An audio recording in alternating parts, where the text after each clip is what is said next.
Luz de gozo en el corazón. Deleítate en Jehová, y Él te concederá los anhelos de tu corazón. Salmo 37:4.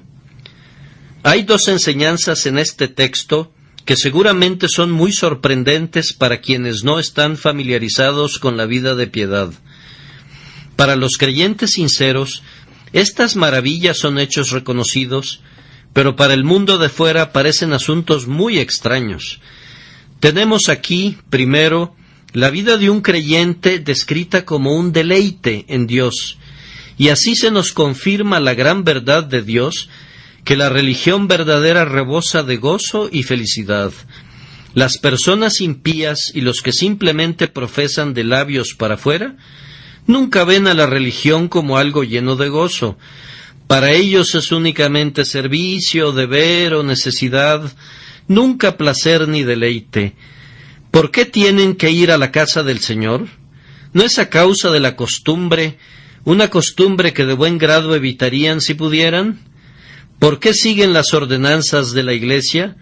¿No es, acaso, por una esperanza farisaica de acumular méritos o por un temor supersticioso? ¿Cuántos no ven la religión como un amuleto para evitar enfermedades o como un mal menor que ofrece una vía de escape al temible juicio? Para ellos el servicio es algo monótono y la adoración produce fatiga. Pregunta a los que pertenecen al mundo lo que piensan de la religión, y a pesar de que practican sus ritos externos, consideran todo deprimente y aburrido. ¡Qué pesado es todo eso! ¿Aman la religión tanto como el burro ama su trabajo, o el caballo el látigo, o el prisionero sus trabajos forzados? Exigen sermones cortos, y si no se predicaran sermones, mejor. ¿Con cuánta alegría no reducirían las horas del domingo? Ciertamente ellos preferirían que el día del Señor se guardara una vez al mes. La gravosa necesidad de costumbres piadosas pesa sobre ellos igual que el tributo que paga una provincia conquistada. La práctica de la religión la desarrollan de la misma manera que pagan sus impuestos o las cuotas de una autopista. Lo hacen por costumbre. No saben lo que es una ofrenda voluntaria, ni tampoco pueden entender el amor lleno de gozo que produce la comunión de los santos.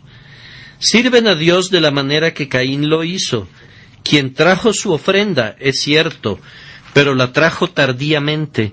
La trajo porque era costumbre de la familia y no iba a permitir que su hermano lo superara. La trajo del fruto común de la tierra y con un sombrío corazón sin amor. Los Caínes de hoy traen las ofrendas que se ven forzados a traer y no mezclan la fe en la sangre de Jesús con lo que traen. Vienen como con pies de plomo a la casa de Dios y se van tan rápido como si tuvieran plumas en los pies. Sirven a Dios, pero lo hacen porque esperan obtener algún beneficio o porque no se atreven a no servirle. El pensamiento del deleite en la religión es tan extraño para la mayoría de los hombres que en su vocabulario no existen dos palabras más distantes entre sí que santidad y deleite. Pero los creyentes que conocen a Cristo entienden que el deleite y la fe están casados de tan bendita manera que las puertas del infierno no pueden prevalecer para divorciarlos. Los que aman a Dios con todo su corazón encuentran que sus caminos son caminos agradables y sus vías son de paz. Tal gozo, tales desbordantes deleites, tal sobreabundante bendición descubren los santos en su Señor, que, lejos de servirle por costumbre, quieren seguirle aunque el mundo entero rechace su nombre como algo pernicioso. El temor de Dios no es compulsión, nuestra fe no es una cadena, nuestra profesión no es una prisión. No somos arrastrados a la santidad ni forzados a cumplir con el deber. No, señores, nuestra religión es nuestro recreo, nuestra esperanza es nuestra felicidad, nuestro deber es nuestro deleite. Sé que siempre circulará una calumnia contra la religión de Cristo que afirma que vuelve infelices a los hombres. Pero nunca ha habido un mayor malentendido, una falsedad más vil para maldición del mundo. Debido a que no podemos actuar irresponsablemente, ni pecar descaradamente, ni presumir como siervos del pecado, ustedes piensan que somos infelices. Ah, señores, bien está escrito, el extraño no se entremeterá en su alegría. El secreto del Señor está con aquellos que le temen, y su gozo no puede ser arrebatado por nadie. Déjenme recordarles, sin embargo, que las aguas mansas corren más profundas. El arroyo que murmura sobre las rocas se seca en el verano, pero el río que corre profundo fluye rápidamente, venga sequía o calor, aunque en su superficie se desliza silenciosamente entre los prados. Nosotros no proclamamos en voz alta nuestros gozos como ustedes lo hacen con sus diversiones, porque no necesitamos hacerlo. Nuestros gozos se conocen de igual manera en el silencio como en medio de estimulante compañía. No necesitamos de sus relaciones para alegrarnos, ni muchos menos de las varias distracciones que les dan completa felicidad a ustedes. No necesitamos la copa, ni la fiesta, ni violines, ni danza para alegrarnos, tampoco el toro de engorde, ni la bodega repleta de vinos para sentirnos ricos. Nuestra felicidad no está en las criaturas pasajeras, sino en el eterno e inmutable Creador. Sé que a pesar de todo lo que digamos, esta calumnia va a sobrevivir generación tras generación, que el pueblo de Dios es un pueblo desdichado. Pero al menos permitan que tranquilicemos nuestras conciencias por la preocupación que sentimos por ustedes y que ustedes queden sin excusa si no nos creen. Ciertamente tenemos gozo, ciertamente nos deleitamos y no intercambiaríamos ni una onza de nuestros deleites por toneladas de los de ustedes. No cambiaríamos algunas gotas de nuestro gozo por todos los ríos de sus deleites. Nuestros gozos ni son artificiales ni están pintados, son sólidas realidades. Los nuestros son gozos que podemos llevar con nosotros a nuestra cama en el polvo silencioso, gozos que dormirán con nosotros en la tumba y con nosotros despertarán en la eternidad, gozosos a los que podemos mirar de nuevo y vivir en retrospectiva, gozos que podemos anticipar y conocer aquí y en la eternidad. Nuestros gozos no son burbujas que solo resplandecen y se revientan. No son manzanas de Sodoma que se convierten en cenizas en nuestras manos. Nuestros deleites tienen sustancia, son reales, verdaderos, sólidos, duraderos, eternos. ¿Qué más diré? Saquen de sus mentes ese error. El deleite y la verdadera religión están tan unidos como la raíz y la flor, son tan indivisibles como la verdad y la eternidad. Son, de hecho, dos preciosas joyas engarzadas, la una junto a la otra, en la misma montura de oro. Pero hay también algo muy sorprendente para los mundanos en nuestro texto, aunque esto es una maravilla que fácilmente entienden los cristianos. El texto dice, y Él te concederá los anhelos de tu corazón. El mundano dice, yo creía que la religión era solamente autonegación. Nunca me imaginé que al amar a Dios podíamos cumplir nuestros deseos. Yo pensé que la piedad consistía en matar, destruir y suprimir nuestros deseos. ¿Acaso la religión de la mayoría de los hombres no consiste en una visible abstinencia de pecados que son amados en secreto? La piedad negativa es muy común en esta época. La mayoría de los hombres suponen que nuestra religión está conformada por cosas que no debemos hacer, más que por placeres que podemos disfrutar. No debemos ir al teatro, no debemos cantar canciones, ni trabajar los domingos, ni decir groserías, etc. No debemos hacer esto, no debemos hacer eso. Y suponen que somos una categoría huraña y miserable de personas que, sin duda alguna, hacemos en privado lo que nos privamos de hacer en público. Bien, es cierto que la religión es autonegación. También es igualmente cierto que no es autonegación. Los cristianos tienen dos identidades. Está el viejo yo, y en él ciertamente hay que negar la carne con sus afectos y concupiscencias. Pero hay también un nuevo yo. Hay un espíritu nacido de nuevo, el nuevo hombre en Cristo. Y, queridos hermanos, nuestra religión no exige ninguna autonegación de ese nuevo yo. No, dejamos que tenga libre desarrollo en cuanto a sus anhelos y deseos, puesto que todo lo que pueda desear, todo lo que pueda anhelar, todo lo que quiera gozar, lo puede obtener sin peligro alguno. Cuando alguien me dice, mi religión contiene algunas cosas que yo debo hacer y otras que no debo hacer, yo le respondo, la mía contiene cosas que amo hacer y también comprende cosas que odio y menosprecio. Mi religión no tiene cadenas, yo soy libre como el hombre más libre. El que teme a Dios y es un verdadero siervo de Dios, no tiene cadenas que le aprisionan. Puede vivir como quiera, pues quiere vivir como debe. Puede ver sus deseos colmados, pues sus deseos son santos, celestiales, divinos. Puede seguir sus anhelos y deseos hasta el máximo de su posible realización y obtener todo eso que anhela y desea, puesto que Dios le ha dado la promesa y Dios le dará el cumplimiento de ella.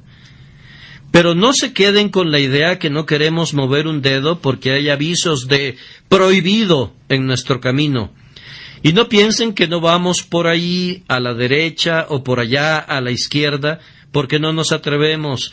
¡Oh, señores! No lo haríamos si pudiéramos. No querríamos aunque la ley fuera cambiada. No compartiríamos sus placeres aunque pudiéramos. Aunque pudiéramos ir al cielo viviendo como viven los pecadores, no elegiríamos ni sus caminos ni su conversación. Sería un infierno para nosotros si fuéramos obligados a pecar, aun si el pecado no recibiera ningún castigo. Aunque pudiéramos participar en sus borracheras, si pudiéramos compartir sus concupiscencias, ¡oh, ustedes impíos! Si pudiéramos disfrutar de su júbilo y de su gozo, no los queremos. No nos estamos negando a nosotros mismos cuando renunciamos a estas cosas. Despreciamos el júbilo de ustedes, sentimos abominación por él y lo pisoteamos. Un pájaro dijo una vez a un pez, no puedo entender cómo es que tú vives todo el tiempo en el elemento frío. Yo no podría vivir allí. Debe ser un sacrificio continuo para ti no volar hacia los árboles. Mira cómo yo me remonto a las alturas. Ah, respondió el pez, no es un sacrificio para mí vivir aquí, es mi elemento. Nunca he aspirado a volar, no es para mí. Si fuera sacado de mi elemento me moriría, a menos que me regresaran de inmediato, y cuanto antes, mejor. Así el creyente siente que Dios es su elemento natural. Él no trata de escapar de su Dios, ni de la voluntad, ni del servicio de su Señor. Y si por algún tiempo fuese apartado, cuanto antes pudiera regresar, mejor. Si es arrojado a mala compañía, se siente miserable y desdichado hasta que se libra nuevamente de ella. ¿Acaso la paloma se niega a sí misma cuando no come carroña? No, ciertamente la paloma no se podría deleitar en la sangre, no querría alimentarse de ella aunque pudiera. Cuando un hombre ve una piara de cerdos bajo un roble, deleitándose con sus bellotas y gruñendo de satisfacción, ¿se niega a sí mismo cuando pasa de lejos y no comparte en la fiesta de los cerdos? No, de ninguna manera. Él tiene mejor pan para comer en su casa y el alimento de los cerdos no es ningún bocado exquisito para él. Así pasa con el creyente. Su religión es un asunto de deleite, algo que le da satisfacción, y no tiene que negarse a sí mismo cuando evita y se aleja. Sus gustos han cambiado, sus deseos son otros.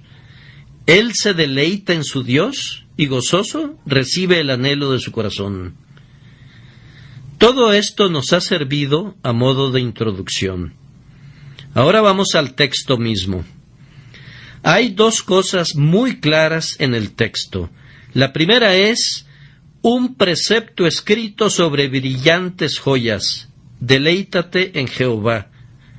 La segunda es una promesa mucho más preciosa que los rubíes, y Él te concederá los anhelos de tu corazón. La primera es un precepto escrito sobre brillantes joyas. He agregado estas últimas palabras porque la ley de los 10 mandamientos fue escrita sobre piedra, tal vez sobre duro granito, en el que los hombres no podrían encontrar mayor gozo. Pero esta ley del mandamiento, deleítate en Jehová, no es ley de piedra para ser escrita sobre tablas de granito. Contiene un precepto de centelleante brillantez, digno de escribirse sobre amatistas y perlas. Deleítate en Jehová. Mis queridos hermanos, cuando el deleite se convierte en deber, entonces ciertamente el deber es deleite. Cuando mi deber es ser feliz, cuando tengo el mandamiento expreso de ser feliz, entonces ciertamente debo ser un pecador si rechazo mis propios gozos y me aparto de mi propia bendición. ¡Oh, qué Dios tenemos que hace que nuestro deber sea ser felices! ¡Qué Dios tan bondadoso que valora como la obediencia más digna de su aceptación la obediencia alegre dada con un corazón lleno de gozo! Deleítate en Jehová. Ahora, en primer lugar, ¿qué es este deleite? He estado meditando en la palabra deleite y no puedo explicarla. Ustedes saben que es una palabra única, una palabra deleitosa. No puedo usar nada excepto la misma palabra para describirla. Si la miras, resplandece con luz, brilla como una estrella, más aún, como una constelación brillante, radiante con dulces influencias como las Pléyades. Es gozo, pero es más que eso. Es gozo sobreabundante. Es descanso, pero es un descanso tal que permite la máxima actividad de cada pasión del alma. Deleite es júbilo sin frivolidad. Deleite es paz, pero es más que eso. Es paz celebrada con festividad, con banderitas colgando en todas las calles y toda la música tocando en el alma. Deleite, ¿a qué podré compararlo? Es una palabra extraviada que pertenece al lenguaje del paraíso, y cuando las palabras santas del Edén volaron al cielo después de la caída, ésta se enredó en las tramas plateadas de la red de la primera promesa, y fue retenida en la tierra para cantar en los oídos de los creyentes. ¿Dónde podré encontrar metáforas para definirla? Puesto que lo humano me falla, déjenme buscar en medio de las criaturas sin pecado de Dios. Vamos junto al mar, a la hora de la marea baja, y en algunas partes de la costa verán un pequeño borde al extremo de las olas. Parece como una bruma, pero un examen más detenido revelará que son millones de pequeñísimos camaroncitos saltando en todo tipo de posturas y formas en la ola que se retira, en una exuberancia de júbilo y diversión. O en una tarde de verano, miren a los mosquitos cómo danzan sin cansarse, casi sin saber cómo poder divertirse más. O miren a las ovejas en el campo, cómo saltan y brincan. Escuchen la canción matutina de los pájaros del aire y nuevamente oigan sus deliciosas notas vespertinas. Miren a los peces saltar en los arroyos y escuchen el zumbido de los insectos en el aire. Todo esto puede darles débiles indicios de la luz del deleite. Dirígete al cielo si quieres saber lo que significa el deleite. Mira allí a los espíritus que tocan las cuerdas doradas con sus dedos. Escucha sus voces cuando con repiques de gozo desconocido a los oídos humanos cantan al que les amó y les libró de sus pecados con su sangre. Míralos cómo guardan el día del Señor eternamente en el gran templo del Dios viviente. Y mira al trono, y mira de nuevo, absorto en la gloria, beatificado en Jesús, lleno del cielo, desbordando de sumo gozo. Esto es el deleite. Sé que no he podido describir la palabra. Tienen que tomar esa palabra y deletrearla letra por letra, y luego deben pedir al Señor que ponga sus corazones en un dulce marco mental conformado por los siguientes ingredientes: un perfecto descanso de todo cuidado terrenal, una perfecta entrega de ustedes mismos en las manos de Dios, una intensa confianza en su amor por ustedes, un amor divino hacia Él, de tal manera que estén dispuestos a hacer cualquier cosa o a hacer cualquier cosa por Él. Después debe agregarse a todo esto un gozo en Él. Y cuando tengan todo esto, debe ponerse todo a hervir, y entonces tienen el deleite en el Señor su Dios. Matthew Henry dice: el deseo es amor en acción, como un pájaro en pleno vuelo. El deleite es amor en descanso, como un pájaro en su nido. Tal es el significado de la palabra, y tal el deber prescrito: deleítate en Jehová. En segundo lugar, ¿de dónde viene este deleite? El texto nos dice: deleítate en Jehová. Deleítate en Jehová, en su misma existencia.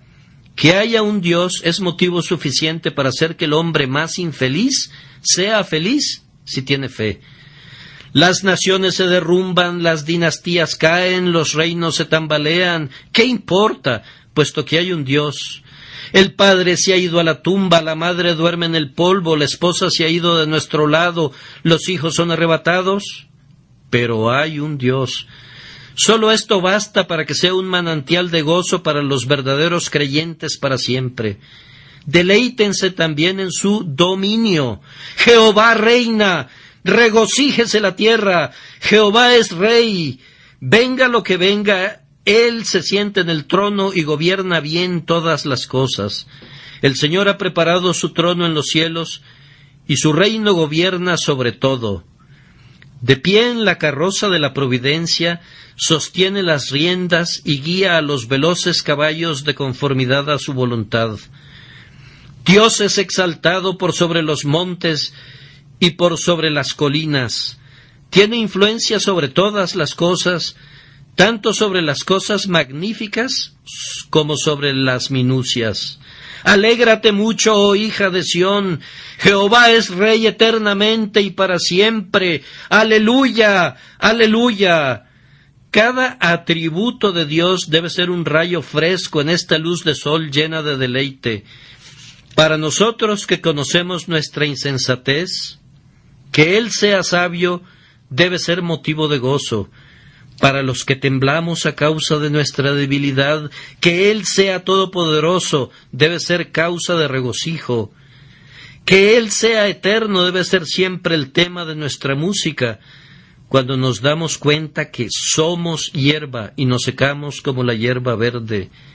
Que Él sea inmutable debe darnos una canción, pues nosotros cambiamos cada hora y no somos los mismos por mucho rato. Que Él esté lleno de gracia, que desborde gracia y que en el pacto Él nos haya dado esta gracia que es nuestra para limpiarnos, nuestra para guardarnos, nuestra para santificarnos, nuestra para perfeccionarnos, nuestra para llevarnos a la gloria. Todo esto debería impulsarnos a deleitarnos en Él. Oh creyentes, ustedes están hoy junto a un río muy profundo. A lo mejor ya se han metido en ese río hasta los tobillos y conocen un poco de sus corrientes claras, dulces, celestiales. Pero más adelante la profundidad es mayor y la corriente es más deleitosa aún. Ven y lánzate en ese río, sumérgete ahora en la corriente, sumérgete en el mar sin límites de la divinidad. Piérdete en su inmensidad. Deja que sus atributos cubran toda tu debilidad y toda tu insensatez y todas las otras cosas que te hacen gemir y que te deprimen. Regocíjate en Él, aunque no te puedas regocijar en ti mismo. Triunfa en el Dios de Israel, aunque en ti mismo exista una razón para desesperar. El cristiano también siente que puede deleitarse en todo lo que Dios ha hecho en el pasado. Esos salmos que terminan con «porque para siempre es su misericordia», donde encontramos divisiones tales como estas: Og, el rey de Basán, «porque para siempre es su misericordia», Sehón, el rey amorreo, «porque para siempre es su misericordia». Todas estas repeticiones nos muestran que el pueblo de Dios en tiempos antiguos estaba habituado a pensar mucho en las acciones de Dios, de tal forma que no las amontonaba en el lomo de un solo versículo, sino que las dividía con el objeto de tener un cántico para cada una de ellas. Así que el pueblo de Dios debe recordar las obras del Señor, deben contar sus hechos poderosos, deben cantar: «Tu diestra, oh Jehová, ha quebrantado al enemigo. Jehová es un guerrero, Jehová es su nombre. Cantaré a Jehová, pues se ha enaltecido grandemente».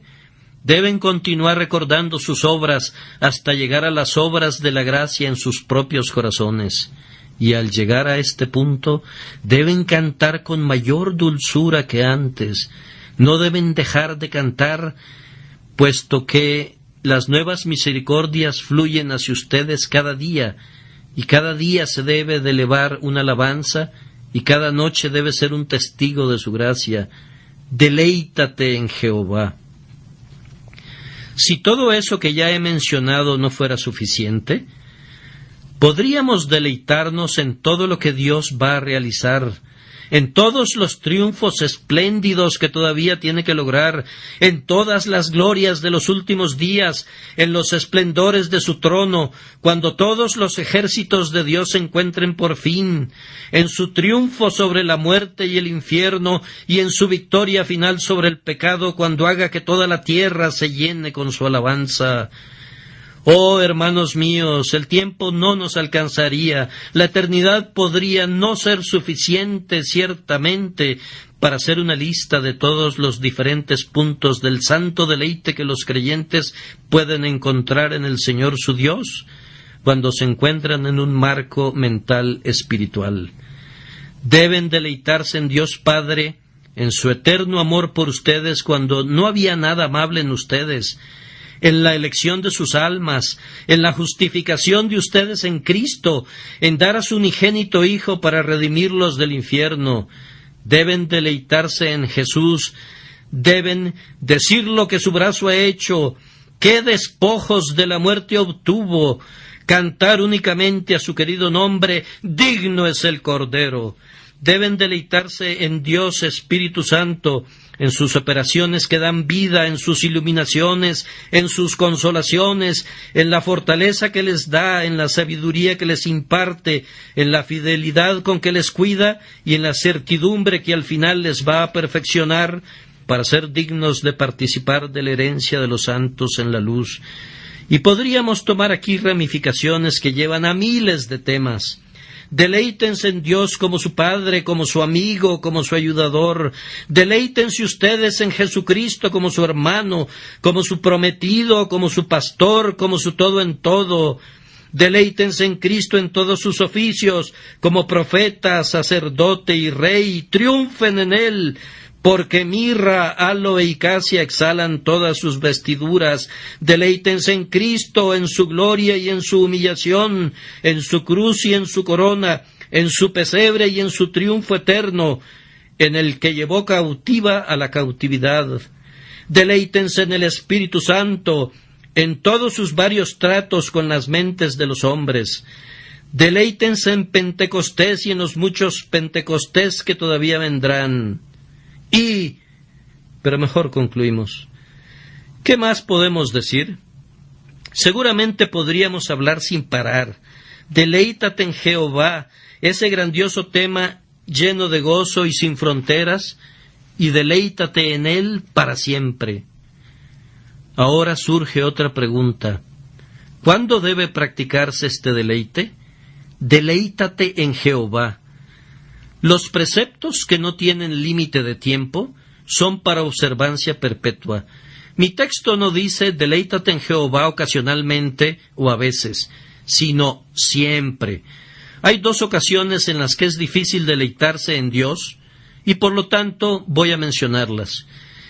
Es difícil deleitarse en Dios cuando todo nos sale bien. Oh, te oigo decir, no puedo entender eso. Ese es el tiempo cuando más me deleito en Dios.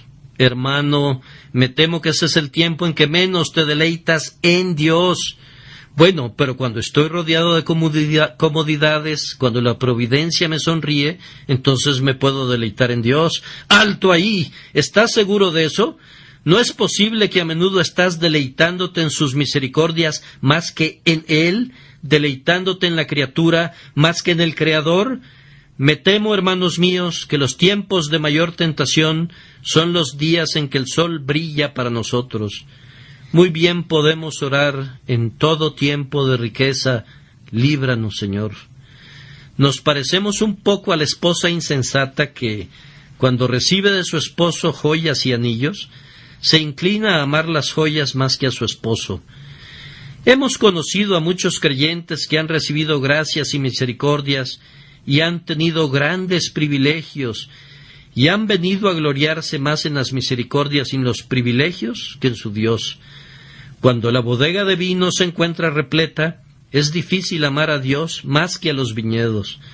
Cuando se tiene una cosecha abundante, es más difícil pensar en Dios que en las gavillas. Cuando te vas volviendo más rico, es difícil decir aún, este no es mi tesoro. Los tesoros de la tierra ensucian nuestros vestidos, a menos que cuidemos nuestros corazones.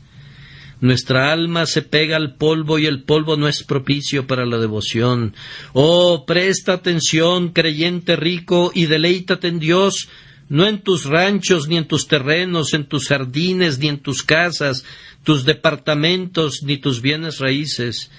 Pues si te deleitas en estas cosas, tu oro y tu plata se corrompen, y la polilla destruye tus vestidos, y la plaga pronto vendrá sobre tu herencia.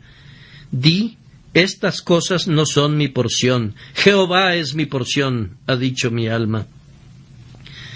Otra circunstancia en la que es difícil deleitarse en Dios, no tan difícil como en la primera, es cuando todo nos sale mal. Entonces podemos tener la tendencia a decir con el viejo Jacob, contra mí son todas estas cosas.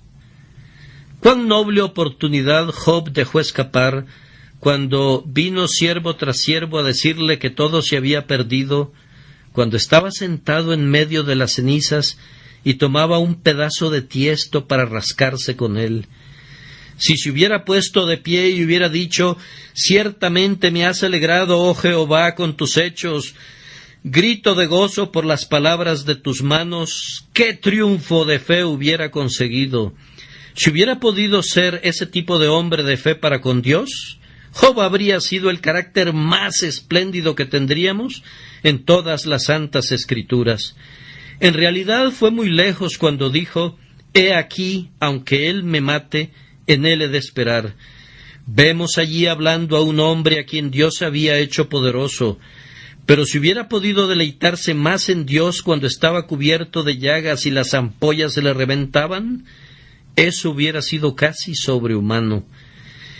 Pienso que puedo decir que eso hubiera sido equivalente a todo lo que la gracia puede realizar en un hombre. Sin embargo, cuán a menudo he observado que los creyentes se gozan en Dios más prontamente en medio de las aflicciones que cuando gozan de prosperidad. He visto al hisopo crecer en el Líbano y he visto al cedro crecer sobre la pared. He visto a grandes santos donde había poca misericordia, y he visto a santos desperdiciados allí donde había grandes bendiciones providenciales. Los pájaros de Dios cantan mejor en jaulas, y la alabanza a Dios suena mejor en la boca del horno de la aflicción que en la cima del monte de la comunión. Me parece a mí que estamos constituidos de tal manera que a menos que Dios no tense las cuerdas de nuestro corazón con dolor y aflicción, nunca emitiremos una dulce melodía para Él.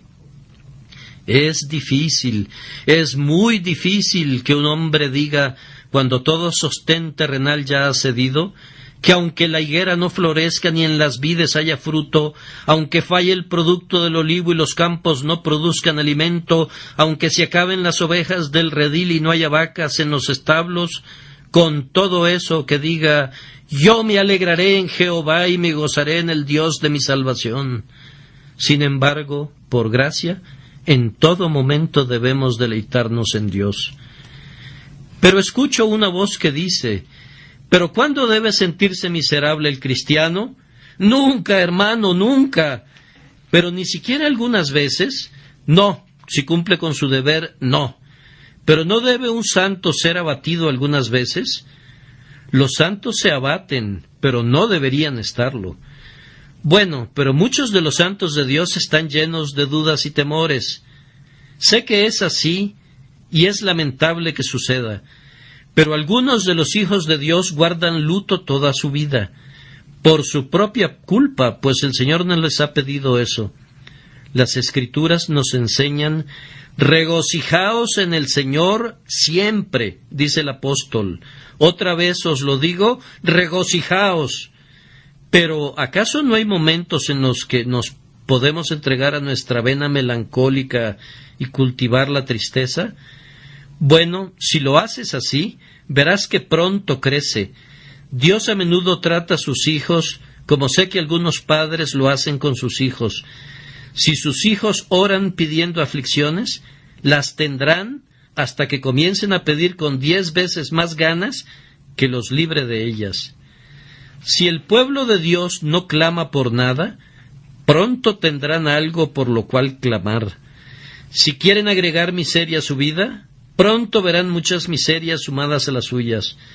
Pero en cuanto a la promesa y en cuanto al precepto, es la responsabilidad constante y el trabajo diario, cada hora del verdadero creyente, deleitarse en el Señor su Dios. Antes de dejar este punto, respondo a otra pregunta. ¿Por qué es tan raro deleitarse en Dios? ¿Por qué se ve a tantos cristianos deprimidos? ¿A tantos cristianos que dudan? ¿Por qué vemos también a tantas personas cuya religión más bien parece un yugo por cierto muy pesado? Me temo que se debe a que por un lado hay poca religión genuina y por el otro hay muy poca religión de tonos profundos, en lo poco que hay de genuino. No me sorprende que sea infeliz el hombre que tiene una religión que no es del corazón. Habrán visto gente con perros de ciertas razas que no gustan del agua, y si los meten al agua, con qué prontitud salen de ella. Pero hay perros de otras razas que nadan horas y horas y se deleitan en ello. Así entonces, hay personas que profesan ser cristianos, pero que son reconocidos hipócritas por el hecho que su religión está en contra de su voluntad. Han sido llevados a la religión y desean salirse pronto. Pero el verdadero cristiano se entrega a su religión con ardor y deleite por la gracia divina. La ama, se deleita en ella. Una de las mejores pruebas para discernir entre un hipócrita y un verdadero cristiano es esta. Job dice del hipócrita, ¿se deleitará en el Todopoderoso? No, el hipócrita estará a disgusto. El hipócrita se verá infeliz. El hipócrita se tornará tan miserable como lo puede ser alguien llegado su momento. Nunca pudo y nunca puede y nunca podrá deleitarse en Dios como regla. Puede experimentar cierto gozo en las circunstancias externas, pues aún Herodes escuchaba con agrado a Juan. Pero eso es solo un espasmo. Solo el verdadero creyente puede tener una constante y permanente satisfacción y deleite en el servicio y el amor de Dios. Esta es una evidencia tan segura e infalible que si alguno de ustedes se deleita en Dios, yo concluyo sin ninguna duda que su alma se ha salvado. Pero si por otro lado alguno de ustedes no experimenta ningún deleite en Dios de ningún tipo, yo dudaría que haya conocido a Dios, pues de haberlo conocido debería experimentar algún grado de deleite en Él. Pero ¿de qué sirve este deleite?, podrá preguntar alguien. ¿Por qué los cristianos deben ser personas alegres? Pues es bueno en todos los sentidos. Es bueno para nuestro Dios. Cuando nosotros somos felices, damos honor a Dios. También es bueno para nosotros. Eso nos fortalece. No os entristezcáis, porque el gozo de Jehová es vuestra fortaleza. Es bueno para los impíos, porque cuando ven que los cristianos se alegran, ansían ser creyentes ellos también. Es bueno para nuestros hermanos cristianos, los consuela y les levanta el ánimo. Si por el contrario nos vemos deprimidos, propagaremos la enfermedad y otros estarán infelices y deprimidos también. Por todas estas razones y por muchas más que podrían argumentarse, es una cosa buena y placentera que un creyente se deleite en Dios. Ahora voy a referirme al segundo punto del tema brevemente. Y Él te concederá los anhelos de tu corazón. Aquí tenemos una promesa más preciosa que los rubíes. ¿Qué conexión hay entre la primera parte del texto y la segunda? Deleítate en Jehová, y Él te concederá los anhelos de tu corazón. Hay esta conexión. Los que se deleitan en Jehová califican para que se cumpla en ellos la promesa. Están calificados en primer lugar en cuanto a sus deseos. ¿No sería sensato que Dios cumpliera los deseos de los corazones de todo el mundo? Sería más bien la ruina de ellos. Una de las mejores cosas que hace el Señor a favor de ciertos hombres es contenerlos y frustrarles el camino. Muchos hombres han llegado al cielo porque no les fueron cumplidos sus deseos, y más bien se hubieran ido al infierno si se les hubieran cumplido. Los impíos tienen deseos que los llevarán al hoyo, y cuando rehúsa cumplirles sus deseos, es como si Él hubiera puesto cadenas y postes y barreras en el camino para evitar que fueran en entrega inmediata a su propia destrucción. El impío no está calificado para recibir la promesa porque desea cosas que no dan gloria a Dios ni le benefician a él mismo. Pero cuando un hombre se deleita en Dios, entonces sus deseos son de naturaleza tal que Dios puede ser glorificado al cumplir sus deseos y el hombre puede beneficiarse al recibir ese cumplimiento. También deleitarse en Dios califica al creyente no sólo para desear lo correcto, sino para usarlo en forma correcta. Si algunos hombres obtuvieran lo que desean sus corazones, harían un mal uso de lo que obtienen a pesar de todo. Y así les ocurriría lo que pasó con los antiguos israelitas, que mientras aún tenían la carne en su boca, les vino la maldición de Dios. Pero el que se deleita en Dios, cualquier cosa que obtenga, la sabe utilizar muy bien. La gente dice que el uso es una segunda naturaleza. Hermanos míos, el abuso es la primera naturaleza. Abusar de las misericordias va más acorde con la naturaleza del hombre que usarlas adecuadamente. Pero cuando el creyente se deleita en Dios, cualquier cosa que reciba de Dios, la gastará adecuadamente. Esto no es un sacrificio para él, ni mucho menos un Dios ante el cual se inclinará ni adorará. Pero por la gracia de Dios, el creyente convierte todo en un medio de servir mejor a Dios y deleitarse en su Señor. Los ríos de los hombres del mundo corren en dirección opuesta al mar. En cambio, los ríos de los hombres cristianos corren hacia el mar. Si un hombre del mundo navega sobre el arroyo de sus misericordias, se aleja más y más de Dios y se convierte más y más en un idólatra. Pero cuando el cristiano recibe misericordias, navega cada vez más cerca de su Dios. Y así sus misericordias se convierten en autopistas que conducen al trono del mismo Dios. Sin embargo, alguien se preguntará, ¿cuáles son esos deseos que no serán concedidos con seguridad? Ahora, hermanos míos, debemos identificar a los que se deleitan en Dios, y estoy seguro que el radio de acción de sus deseos es bastante limitado. Si tuviera el deseo de mi Dios hoy, no es mucho decir que no hay cosa terrenal que yo pudiera desear, ya que todo lo he recibido y tengo abundancia. Si el apóstol Pablo se encontrara aquí, quien no poseía nada y a menudo se encontraba sin ropa y pobre y miserable, estoy persuadido que si hubiera cumplido su deseo diría: no hay nada que deseo, absolutamente nada sobre la tierra, pues he aprendido a contentarme con lo que tengo. Pero si debo tener algún deseo, mis hermanos, sé lo que desearía. Desearía ser perfecto, ser libre de todo pecado, de toda imperfección, de mi yo, de toda tentación, de toda forma de amor al mundo, de todo cuidado de cualquier tipo que sea contrario a la palabra de Dios. ¿Acaso no es ese el deseo de los que se deleitan en Dios?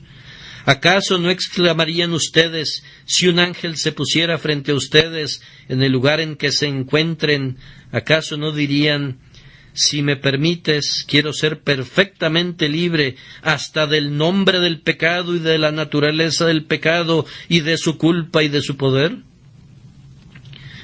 Tu deseo se verá cumplido. El Señor te dará el cumplimiento del deseo de tu corazón. Pero oigo que alguien comenta: si pudiera ver mi deseo cumplido, sería que yo pudiera vivir más cerca de Cristo, que yo pudiera tener una comunión más constante con Él. Anhelo conocerle a Él y el poder de su resurrección, habiendo sido hecho semejante a Él en su muerte.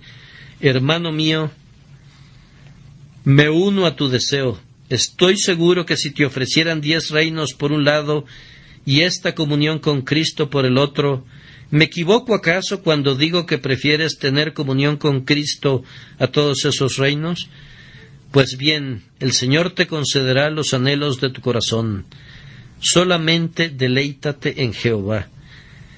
Alguien más dice: si yo pudiera haber cumplido mi deseo, quisiera tener todas esas cosas, pero quisiera poder serle útil todo el tiempo.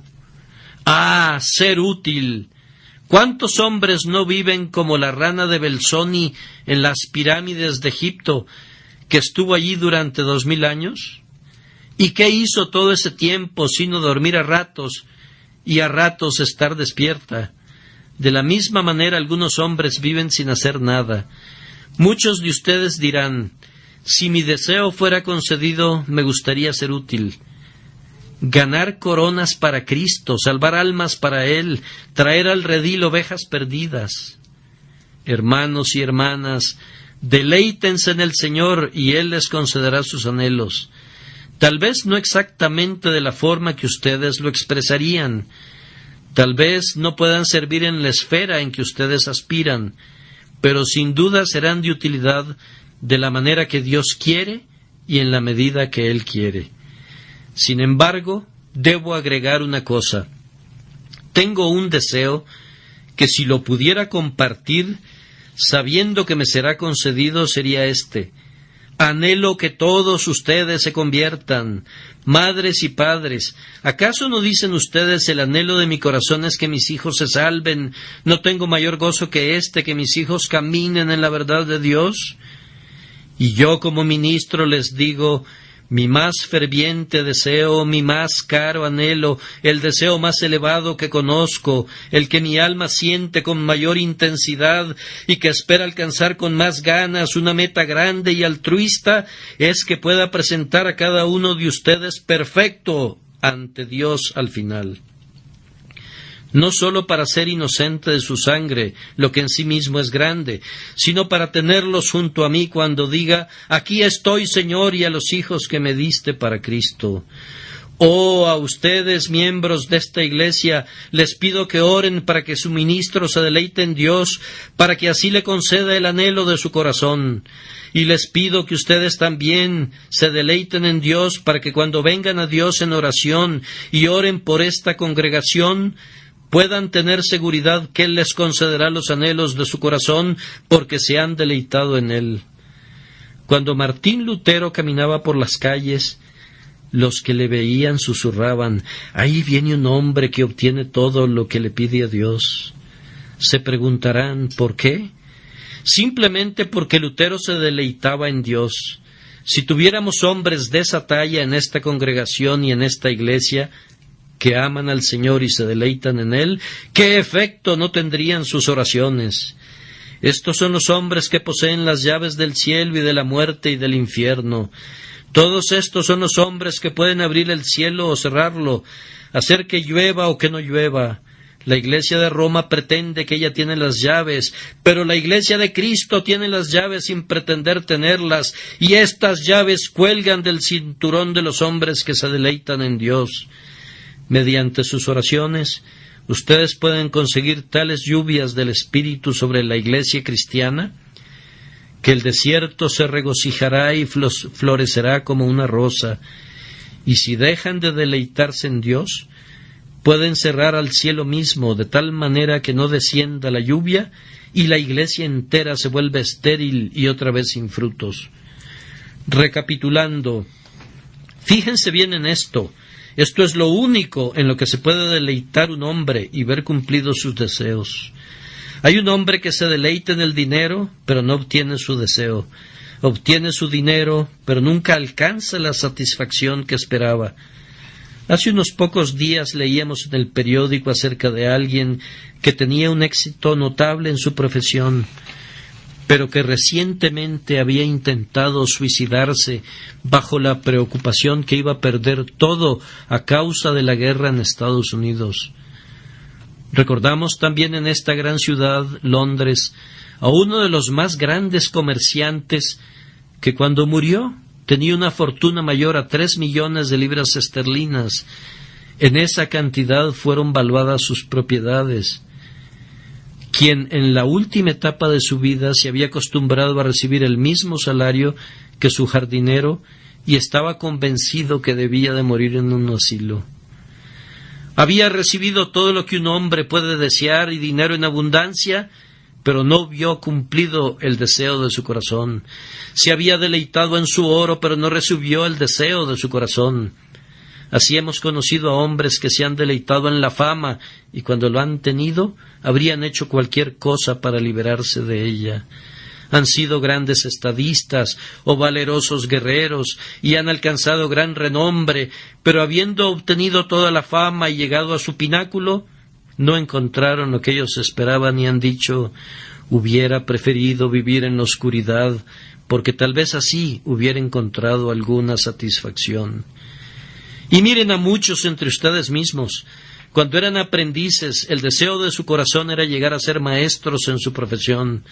Pues bien, cuando llegaron a dominar su profesión, ¿qué pasó? Querían especializarse y luego poder independizarse.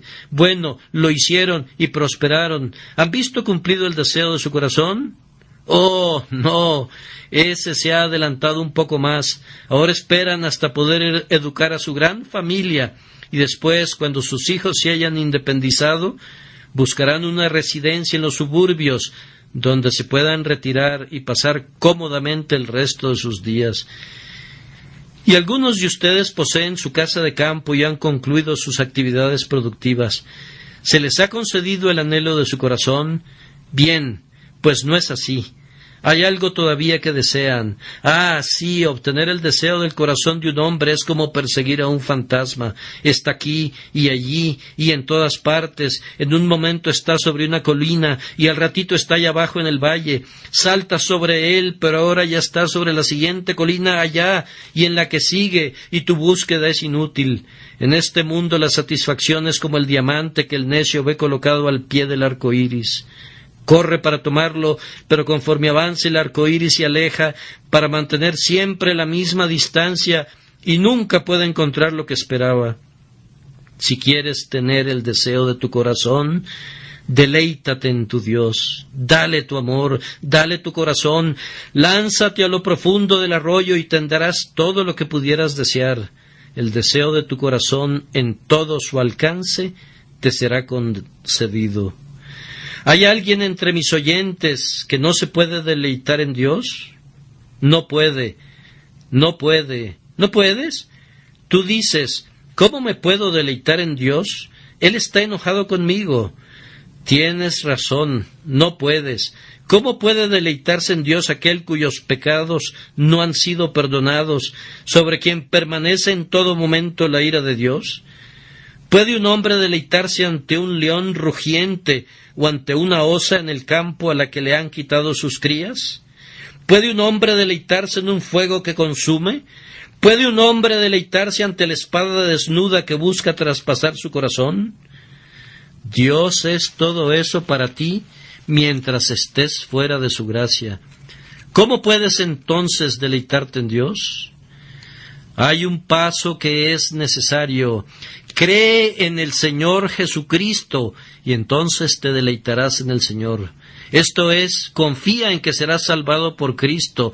Ve y ponte en las manos de Cristo para que tus pecados te sean quitados. Y cuando hayas confiado en Cristo, sabrás que tus pecados te son perdonados, que has sido reconciliado con Dios por la muerte de su Hijo, y puedes seguir tu camino y deleitarte en Dios, pues la promesa es esta, y tu deseo será cumplido. Este sermón fue predicado el domingo 15 de junio de 1862 en el Tabernáculo Metropolitano ubicado en Newington, Londres, y fue predicado por Charles Haddon Spurgeon. Pertenece al grupo catalogado como el Púlpito del Tabernáculo Metropolitano y lleva el número 454.